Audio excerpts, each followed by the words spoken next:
대충 한 1200명 정도가 되지 않을까 싶어요. 그래서 이분들이 다 시작하고 싶다. 근데 뭐 제가 할 수 있는 거는 홍티 경매에서 가능한 거는 경매, MPL, 그 다음에 대부업이기 때문에 요거 세 개를 가지고 제가 간단하게 요약을 해서 한번 설명을 드리도록 하겠습니다. 첫 번째 경매인데요. 경매라고 하면은 일단 뭐 어떤 거 물건을 사가지고 뭐 임대를 놓거나 뭐 결국에는 지금 현재 기준으로는 상가를 사서 대출을 받아서 임대를 놓고 임대료에서 이자 내고 내가 수익을 얻어가겠다. 우리 수리차장이 처음에 했던 진짜 종잣돈 조금 그러니까 종잣돈 조금 가지고 대출 받아갖고 뭐 나중에는 진짜 무피 투자가 되겠다. 그런 거는 앞으로 어렵습니다. 그런 거 힘들고요. 지금 뭐 이자가 높아지는 상황에서 상가를 받아갖고 임대를 주고 거기서 나오는 월세를 가지고 이자 내고 내가 수익을 챙기겠다. 과연 이게 지금 기준으로 제가 볼 때는 마땅한 물건도 없고요. 그리고 여러분들 검색해보면 아시겠지만 경매에서 상가 찾기는 정말 힘듭니다. 상가 물건이 있긴 있지만 이제 속된 표현으로 그냥 소위 말해서 쓰레기. 그러니까 쓰레기라는 표현이 좀 과격할지 몰라도 건질 게 없다는 얘기예요. 그걸 낙찰을 받아봐야 그냥 내 소유권만 나한테 취득하는 거지 실질적으로 임대를 놓고 돈을 벌 수 있는 상가는 거의 없기 때문에 제가 볼 때 경매로 상가를 낙찰 받겠다라는 거는 거의 환상에 불과하다라는 말씀을 드리는 거고요.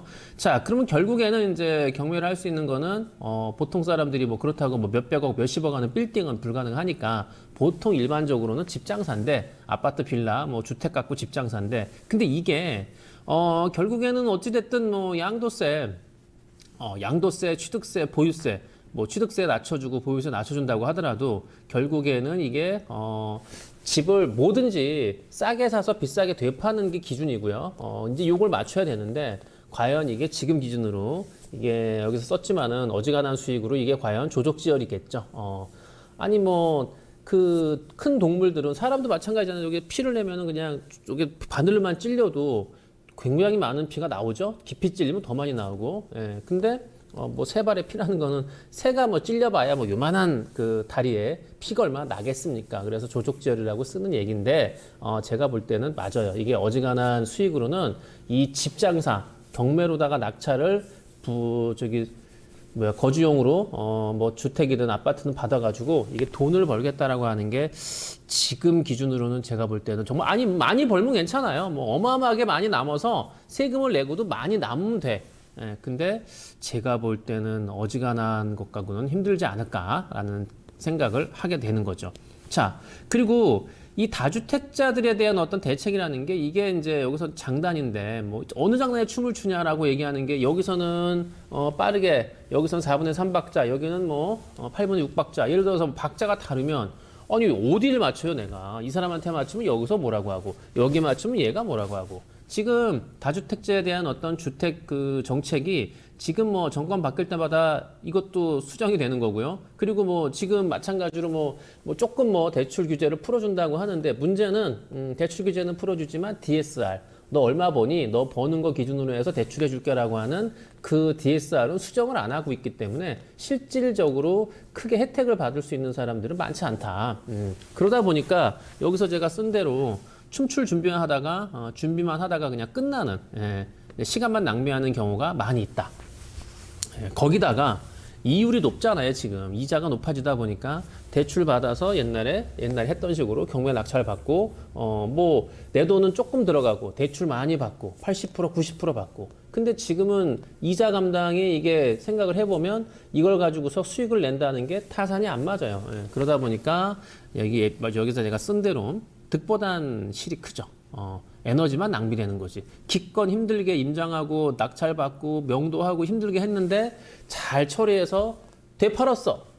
근데 많이 남았다고 생각했는데 세금 떼고 못 떼고 하니까 내 손에 쥐는 건 얼마 없어. 이걸 내가 왜 했지? 그냥 경매 경험으로는 뭐 한 번 정도 할 수 있어요. 그러나 이게 내가 업으로 삼고 뭐 투잡으로 삼으려면 불가능한 얘기지. 그러나 여기서 경매가 그렇다고 제가 아니라고 말씀드리는 건 아니고요. 돈이 되는 경매가 있죠. 있죠. 뭐 제가 얻은 거다라고 뭐 딱 부러지게 얘기할 수는 없겠지만 열심히 찾다 오면 나오겠죠. 경매 물건이 지금 수만 개 또는 수만 개가 지금 대기하고 있는데 지금 경매 진행되는 것도 한 3만 개, 예정 물건도 한 3만 개. 거기다가 예정 물건에 올라오지 않고 지금 경매 신청된 것도 수만 개. 지금 전국적으로 한 10만 개의 부동산이 지금 준비를 하고 있는데 진행되는 것도 있고 그 모든 10만 개 또는 그 이상 되는 물건 중에 아니 내가 할 만한 게 없겠어 있겠죠. 그래서 저는 한마디로 그냥 1년 기준으로 모든 비용 세금 다 제하고 내 손에 투자금 대비 15% 정도만 나온다고 하면 도전할 만 하겠죠. 물론 1,000만 원 투자해서 150 벌었다. 이거는 말이 안 되지. 그렇잖아요. 1,000만 원 투자해서 150만 원 버는 거 갖고는 뭐 이거 뭐 벌었다고 얘기할 수는 없기 때문에 물론 뭐 돈을 얼마 정도 갖고 있는지 종잣돈의 유무 따라 다르겠지만 어찌됐든 그냥 전체적인 기준으로다가 한 15% 정도만 나오면은 도전할 만하다. 이런 물건들 찾다 오면 있겠죠. 수만 개 물건 중에 그런 물건이 없겠습니까? 있겠죠. 자, 그렇기 때문에 뭐 아예 비관적인 건 아니고 찾다 오면 있겠다. 자, 두 번째, 이제 NPL인데요. NPL은 이제 제가 계속 말씀드린 대로 이제 개인이 도전하려면 도전이 불가능하다는 얘기가 아니에요. 어떤 분들은 뭐 개인이 못한다라고 제가 단정했다 그러는데 그게 아니고, 개인이 NPL을 도전하려면 시간을 많이 투자해야지. 시간 투자가 필수죠. 근데 이제 시간을 투자한 만큼, 이게 지금 정보라든가 협상의 부재. 그러니까 정보를 찾는 기준이 등기부등본 하나밖에 없어요.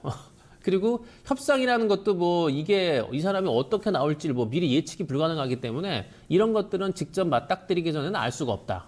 그래서 여러 가지로 이게 시간을 내가 여기다가 한번 투잡으로 또는 다 때려치고 내가 NPL로 전념을 해볼까라고 할 때 가장 많이 염려되는 게 바로 이거죠. 정보도 없고 과연 어떻게 협상을 할까. 그러다 보니까 이제 전념한다는 것에 대해서 이제 좀 망설이게 되는 거고 어려움을 느끼게 되는 거죠. 자, 그리고 이제 이게 개인 근저당 채권을 뭐 저 홍티경매 대부처럼 뭐 금융기관 거를 살 수가 없기 때문에 결국에는 이제 그 할 수 있는 거는 개인 근저당 채권인데 뭐 회사, 개인 일반 회사. 근데 요거는 그 소유주 이름은 알 수 있고 주민번호 앞자리는 알 수 있고 주소는 알 수 있어. 어디 사는지. 예. 근데 뭐 이사 갔다고 하면은 주소 변동을 안 해놓았으면 허탕 칠 수가 있지만 어찌됐든 등기부상 나와 있는 주소로 일일이 편지를 보내거나 직접 방문하는 것 말고는 답이 없어요. 근데 제가 장담컨대 요거는 허탕 가능성 99%다. 네. 물론 뭐 더 허탕 가능성이 낮을 수도 있어요. 그렇지만은 이렇게 무작정 편지 보내고 무작정 찾아가서 이게 과연 할 수 있는 것들이 이게 얼마나 시간을 투자해야 될까? 정말 기약 없이 계속 이어질 수 있는 거거든. 이렇게 해도 될까? 이번 달도 허탕이네. 다음 달은 될까? 역시 허탕이네. 그거를 극복해내야 되는데 그 인내를 끝까지 지켜가면서 갈 사람들이 제가 볼 때는 많지 않다. 그리고 중요한 거는 이게 개인이 NPL을 할 때는 이게 대출을 받을 수가 없어요. NPL 질권 대출을 못 받기 때문에 전부 내 돈이 필요하다는 거지. 그것 또한 큰 약점 중에 하나겠죠. 그러나 그렇다고 제가 개인 NPL을 뭐 뭐든지 다 부정적으로 얘기하는 게 아니에요. 대안은 있어요. 연체자가 증가하고 있거든요, 지금. 그리고 금융기관에서 돈 빌리는 것들만, 돈 빌리는, 그런 그 대출만 증가하는 게 아니고, 개인과 개인 간의 대출, 그 돈 거래도 급증하고 있거든요. 그러다 보니까는 뭐, 그럼 뭐 당연히 금융기관에서 빌린 돈만 연체하고, 개인 간 빌린 돈 연체하지 않네. 똑같이 연체는 증가하겠죠. 그래서 요것도, 개인 NPL도 발품을 열심히 정말 제대로 팔면, 그리고 목표를 뭐 나 1년에 10건 하겠다. 불가능합니다. 불가능해요. 그건 안 되고요. 제가 장담컨대 안 돼요. 물론 돈 더 주고서 손해 감수하고 사오면은 10건이 아니라 100건도 가능하죠. 그러나 수익이 될 만한 것들 찾는다는 거는 1년에 한 건. 제가 장담컨대 1년에 한 건 정도 목표를 하면 된다. 그리고 투자금 대비 물론 중요하겠지만 이것도 내 종잣돈이 필요해요. 그런데 종잣돈 뭐 여기서 대략 말씀드릴 수 없지만 뭐 한 2, 3억? 2, 3억 갖고 투자해서 한 2천? 2천 정도. 그래서 한번 10% 또는 뭐 그 이상, 한 1, 2억? 글쎄 1억 가지고는 할 만한 NPL이 있을까? 좀 더 있어야 되겠지만 어쨌든 그냥 뭐 투자금하고는 뭐 좀 별건으로 그냥 내가 갖고 있는 종잣돈 규모에서 요것도 한 15? 한 20% 이내? 그 정도 금액으로 따지면은 뭐 NPL 같은 경우 제대로 개인 간 거래해서 한다고 하면 한 2천만 원 정도는 벌 수 있는 물건들이 있지 않을까? 한 2억, 3억 미만 NPL만 잘 배당 받을 수 있는 거 잘 따져가지고 조사해서 받는다고 하면 가능할 수 있지 않을까? 근데 이것도 이제 내 종잣돈이 일단 무조건 들어가다 보니까 돈을 갖고 있지 않고 1, 2천 갖고 NPL 불가능합니다. 그건 없어요. 그럼 5천만 원, 제가 볼 때 1억 미만 갖고 NPL을 할 수 있는 물건들 찾기가 힘들기 때문에 요거는 1억 이상이 있어야 된다라는 말씀. 그게 조금 이것도 마찬가지로 이제 뭐 좀 단점 중에 하나겠죠. 자, 그럼 세 번째. 대부업. 예, 이건 뭐 제가 또 대부업은 2년 동안 맨땅에 헤딩에 헤딩을 거듭하다 보니까 뭐 지금 뭐 보통 제가 이제 만나본 대부업체 사장님들 중에서 한 5, 6년 했던 분들도 저보다 모르더라고요. 그리고 뭐 정말 2, 3년을 정말 뭐 했다는 분들도 막상 제가 얘기하면은 저하고 비슷한 시기에 시작한 분들도 저보다 많이 모르고, 그러니까 생리 구조를 모르더라고요, 대부업에 대해서. 그러다 보니까 이제 제가 이 대부업에 대해서는 어느 정도는 이제 그 대부업을 바라보는 눈이 이렇게 좀 커졌는데, 어쨌든 개인들이 대부업을 시작을 하려면 가장 중요한 건 일단은 필요 경비죠. 이거는 뭐 사무실을 얻어야 되고, 사무실을 얻어야 되는 게 필요하고, 그 다음에 뭐 사무실만 얻어요. 뭐 컴퓨터라든가 사무집기를 갖다 놔야 되기 때문에 그런 비용이 어찌됐든 쏠쏠하게 들고요. 그리고 매달마다 월세를 내야 되고 관리비를 내야 되기 때문에 거기다가 뭐 내가 혼자서 못하고 뭐 누구 하나 상주시킨다고 할 때 직원을 두려고 하면 인건비가 또 만만치 않기 때문에 그런 부분에서도 일단은 대부업은 망설이는 분들이 계시는 거고, 또 대부업체를 냈다 그래서 어저께도 어떤 분이 뭐 재밌는 아니 뭐 전화상으로 정말 장문에 뭐 대부업을 운영 중에 있는데 뭐 여러 가지로 제 유튜브를 보고 하다 보니까 저하고 미팅해서 좋은 얘기를 들었으면 좋겠다. 제가 뭐 그런 얘기 들어서 뭐 제가 할 얘기는 없고 문자를 보냈죠. 죄송합니다만 홍티 경매 상담은 유료로 진행된다. 그건 대부업체 사장님이든 뭐든 관계없이 저하고 만나려면 돈을 내고 상담하셔라라고 얘기했더니 답이 없더라고요. 그런 분은 좀 필요 없다는 거죠.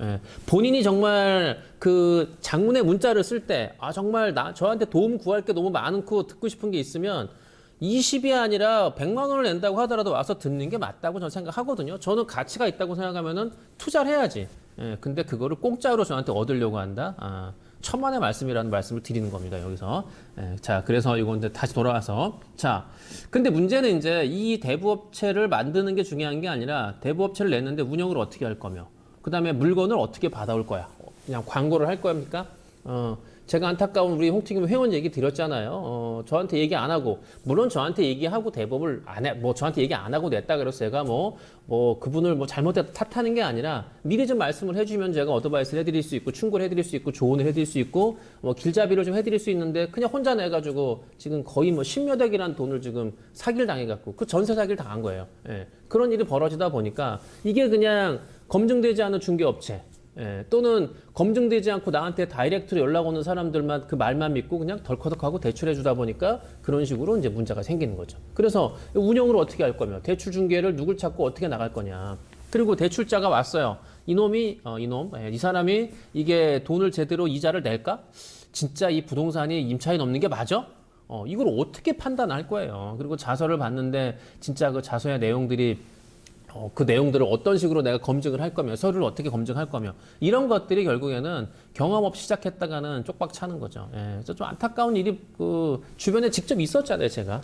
정말 10억이 넘는 돈, 이 한두 푼도 아니고, 그거 어떻게 하겠습니까, 그거. 그러다 보니까 진짜 그야말로 대부업을 낸다는 것 자체가, 이것도 정말 많은 준비 과정이 필요하거든요, 직접 하시려면. 그리고 이 담보대출을 받고 있는 대출자, 이 사람들 이자 하고 나서 이자 연체가 되고 잠수를 탔어. 어떻게 할 겁니까? 어떻게 대비할 거예요? 그리고 경매를 넣어야 되는데 경매 넣을 때마다 드는 비용. 근데 문제는 질권대출을 받았어요. 질권대출 받기는 어렵지 않아요. 그거는 열심히 문을 두드리면 열려요. 두드리다 보면 안 열리는 게 아니라 열립니다. 그거는 저축은행 캐피탈 그 질권대출을 어떻게 저한테 받냐고 물어보시는데 제가 보니까 방법이 없어. 그냥 두드려. 찾아가고 두드리고 그러다 보면은 열립니다. 그리고 그 중요한 거는요, 그냥 이거 대출 나와요라고 물어보면 당연히 대답이 없죠. 계약을 한 계약서를 갖고 돌아다녀야 되는 겁니다. 시간을 충분히 주니까. MPL 계약하고 나서 짧게는 한 달, 길게는 두 달, 석 달도 그 대금 납부 기간, 유예 기간을 기간을 주기 때문에 일단 계약을 하고 나서 그걸 들고 찾아다니면은 대출 받을 때 나옵니다. 대출도 받기, 어떤 물건도 정하기 전에 대출 나와요. 그러니까 그들이 얘기하는 게 일반적인 얘기를 하는 거죠. 그러니까 계약을 하고 대출 받으러 다니면 대출 받을 물건 찾을 수 있다. 대출해줄 대상 나온다라는 말씀 드리는 거예요. 자, 문제는 여기서 이거죠. 질권대출 받아 시작을 해. 근데 연체했어. 연체하면 질권이자를 어떻게 해요? 줘야지. 질권이자는 무조건 하고 줘야 되는 겁니다. 약속된 날짜에 줘야 돼요. 대출 받은 사람이 이자를 1일 날 안 줘. 그렇다고 저 질권 대출 받은 거 1일 날 안 줘요? 이거 1일 날 무조건 줘야지. 대출자가 안 주더라도 내 돈으로 줘야 돼요, 이자. 근데 이게 만약에 뭐 한 건, 5건 중에 한 건 연체하면은 감당이 되는데 5건 중에 예를 들어 3건, 4건이 연체가 된다. 그럼 질권이자 감당을 어떻게 해? 이게 만약에 5억만 되더라도 한 달에 이자가 얼마입니까? 한 달에 이자가 거의 한 500, 600이 넘거든요. 그러면은 5억 대출 받아갖고 나는 내 돈 조금 들이고 정말 대부업 성공했어요. 질권대출 성공 사례. 근데 중요한 거는 연체에 대한 대비책을 강구하는 사람이 하나도 없다는 거. 예. 그래서 이 질권이자 감당이 안 되기 때문에 이런 부분을 여러분들이 신경을 써야 된다. 그런데 그렇다고 해서 뭐 대부업 내는 거에 제가 다 부정적인 얘기는 아니에요. 소액대출을 하면 돼요. 소액대출. 제가 아는 대부업 하는 그 상당히 젊은 사장님인데 이분은 2천만 원 미만만 나가는 거예요. 담보대출도 2천 미만. 야, 신용대출은 100만 원 미만. 물론 혼자 못합니다. 직원이 둘이나 있고요. 그리고 본인도 뛰어다녀요. 그러니까 직원 둘과 본인 3명이서 막 뛰어다니니까 이렇게 보니까 뭐 사실대로 뭐 그분이 뭐 어느 정도 버는지는 뭐 제가 대략적인 얘기를 들었기 때문에 뭐 구체적인 건 모르지만 어찌됐든지 간에 괜찮더라고요. 본인 투자금 뭐 시작하는 금액 한 3, 4억 시작했나? 근데 좀 많이 불리고 해서 정말 근데 힘들다는 얘기를 하더라고요. 직접 내 발로 뛰어다니고 해야 되니까 그런 부분. 그리고 금액이 작다 보니까 개수가 많다 보니까 관리하는 부분에 있어서도 정말 많은 신경을 쓰인다. 네. 근데 노력하고 정말 뛰어다닌 만큼 벌 수 있다. 네. 전 그렇게 가능하다는 말씀을 드려요. 그래서 1년에 뭐 3천만 원? 그러니까 월 뭐 한 300만 원 또는 뭐 500만 원 벌이는 할 수 있지 않을까. 그러니까 직장 생활하는 것보다 좀 더 나을 수 있는 벌이는 가능할 수 있지 않나. 근데 말씀드린 대로 정말 열심히 뛰어다녀야 된다는 전제 조건이 붙겠죠. 판단을 하시는 거예요. 내가 직장 생활하면서 이렇게 벌 수 있는 거 다 때려치고 대법을 하면서 정말 열심히 뛰어다니고 그러면서 벌 수 있는 거 이런 거를 한번 비교해 보시는 것도 나쁘지 않다. 자, 그러면은 이런 것들에 대한 모든 시작 경매 사이트를 보셔야지. 경매 사이트, 유료 사이트를 끊으시라고요. 예. 내가 경매를 해보려고 하는 또는 뭐 MP를 해보려고 나는 대부업을 해서 과연 경매 물건 중에 내가 갖고 올 수 있는 근저당 채권이 뭐가 있을까 봐야 될 거 아니에요. 무료 사이트를 보고서 준비한다. 예. 시작 자체가 아닌 거죠.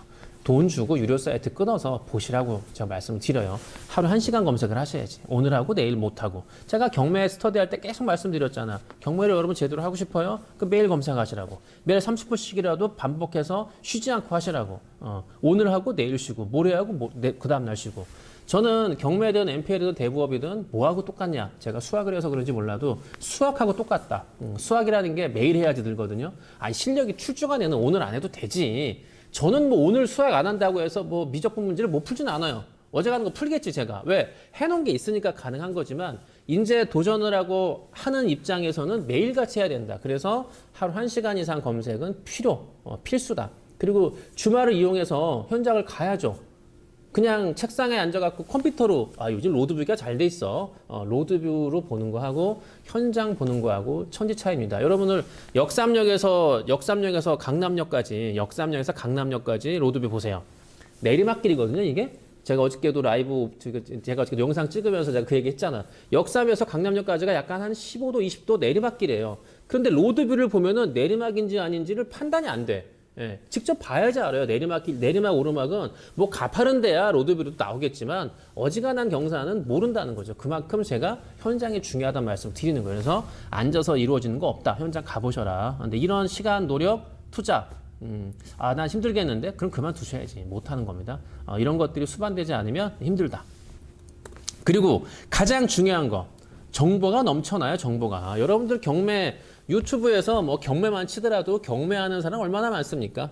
NPL 많아요. 저만 하는 거 아니에요. 물론 뭐 대부업체가 유튜브 하는 거는 뭐 저밖에 없으니까 뭐 대부업체 검색하면 업체가 직접 유튜브 업체 뭐 직접 사장이 나와서 하는 건 저밖에 없으니까 그거는 뭐 저 하나가 유일무이니까. 근데 문제는 뭐 NPL이든 뭐든 이런 정보가 많다 보니까 뭐 제가 어떤 분들이 저한테 여기에 투자해도 되냐고 뭐 그분이 하는 유튜브라고 저한테 보내줘요. 그럼 제가 보면은 글쎄 뭐 제가 다는 보질 못했지만 뭐 그분이 추천해 준 거 이걸 보시라고 하는 것 중에서 검색을 제가 그걸 이제 제가 클릭을 해서 눌러봤을 때 아니 무슨 실체가 없어. 아니 뭐 어딜 뭐 한 거야? 뭐해서 돈 벌었다는 거야? 그냥 전부 블라인드야. 이거 경매 자기가 이 경매에서 MPL을 해갖고 돈을 벌었대. 근데 사건 번호도 몰라, 주소도 몰라, 아무것도 몰라. 그럼 그거 갖고 뭐라 어떻게 해요? 물론 뭐 저도 우리 투자회원들한테 우리 경매 물건이 알려졌으니까 참 경남 사천의 공장 물건은 비밀이 아니구나. 예. 어쨌든 저는 다 공개하고 양도양수 받았다는 거 인증을 하고 다 알려드리잖아요. 예. 모든 걸 다 공개하고 제가 세금 내고 뭐 한 거 다 깠잖아요. 그렇죠? 제가 통장 내역 1,500건 그 거래 내역도 다 까고 전 보여드렸잖아. 1년에 거래된 거 1,600, 1,700, 1,500건. 예. 거래된 금액 뭐 100몇 억, 200몇 억 보여드렸잖아. 근데 그런 거 하나 없이 그냥 무조건 돈 벌게 해주겠다.